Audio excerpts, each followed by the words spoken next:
Welcome to the channel. Let's talk about the value of time, because many of us are lazy like Daniel, the story's hero, and especially in our youth, we don't value our time enough. The most valuable minutes are those that helped learn something or achieve some desired results. Daniel was 22. He often said the word tomorrow. Tomorrow I'll start. Tomorrow I'll figure it out. Tomorrow I'll get better. This word sounded safe. It didn't require effort. Tomorrow isn't today. Daniel lived in a small town near Chicago. He wasn't poor, but he wasn't rich either. An ordinary apartment, an old car, a courier side job, and endless nights in front of a laptop screen. He once dreamed of becoming an architect. He drew buildings, bridges, entire cities. They told him he had talent. But time passed. Studies were dropped for a while. Projects were put off until inspiration. Life was turning into waiting. Daniel thought he was young.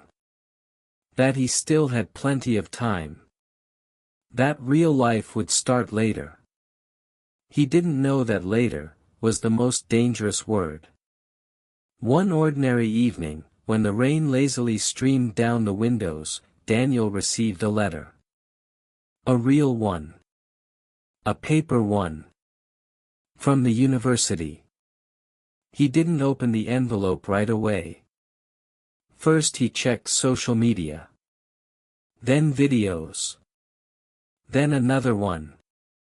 Only an hour later he read.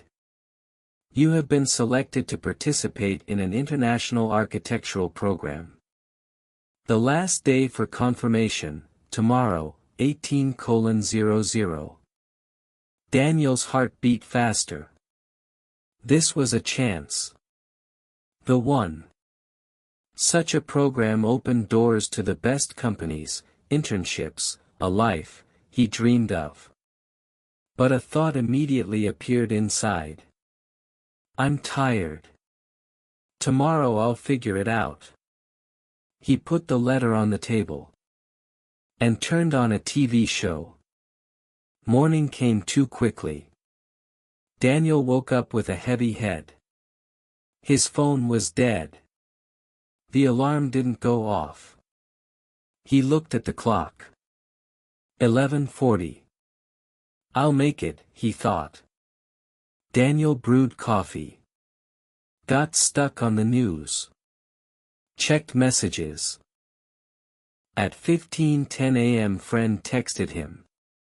Are you going to the interview today? What interview? Did you forget? Stone and Build Company. You applied yourself a month ago. Daniel froze. He really had applied. But back then it seemed distant. Damn it. He whispered. He looked at the letter on the table. He looked at the clock. 17:10. Until the deadline, 50 minutes. The university was on the other side of town. Daniel rushed out of the apartment, without closing the window. His car didn't start on the first try. Traffic lights seemed to be mocking him. Traffic jams. He looked at the clock every 30 seconds. 17:52. He was parking, when he realized, he wouldn't make it. He ran. People turned around. His heart was pounding.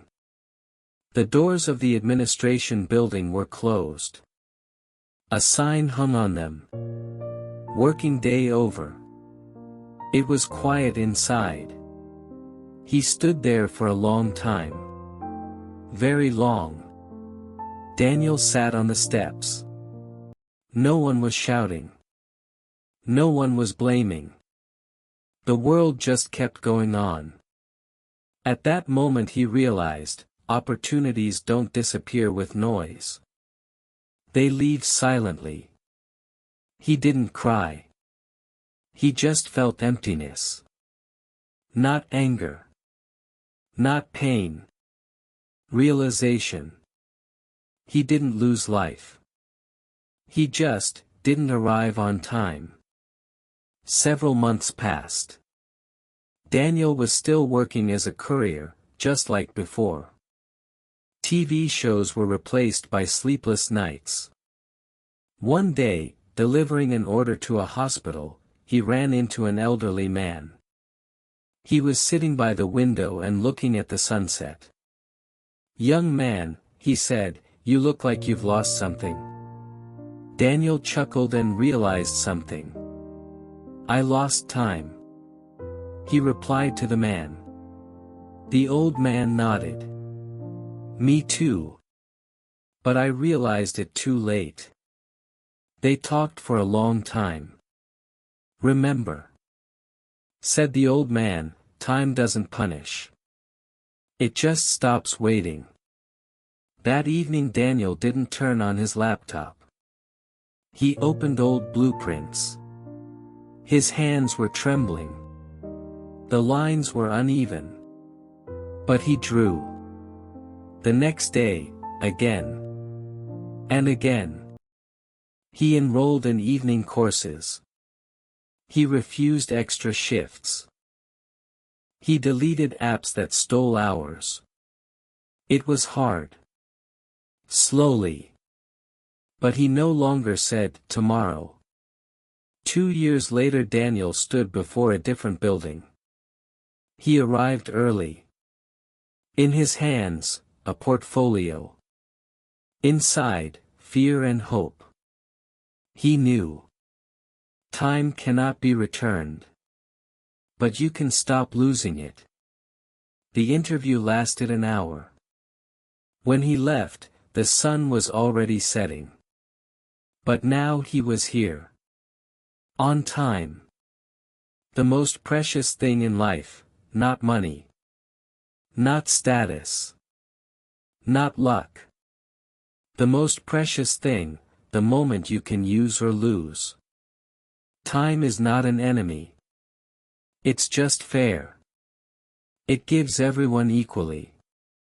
And takes from those who think that later is forever. If you are listening to this story right now, it means you still have a chance. It's important to value every minute, every hour, every day. Because it is unique. Tomorrow I will be a different me. A different world. Different you. And time, our valuable time, leaves irrevocably. If this story resonated, write a comment and share it with someone who might find it important.